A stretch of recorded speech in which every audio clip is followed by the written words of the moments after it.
Podria parlar hasta demà de totes les liadetes que has fet i de lo molt que riem ara de que hagués sigut tan, però tan cafre, hasta en majúscules.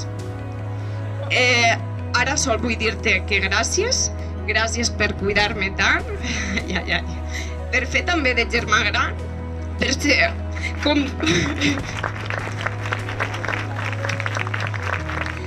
com tots els aquí presents ben saben, tan infinitament bona persona, tindre un cor tan gran i donar sempre més del que tens a tots ells i a mi. Gràcies. I el temps va anar passant i pum, va arribar Mireia, o la Quica, que va ser com tu mos la vas presentar. No sé ni quan vas aparèixer en tota aquesta història, perquè estàs tan integrada que costa pensar que en algun moment no vas formar part de la família.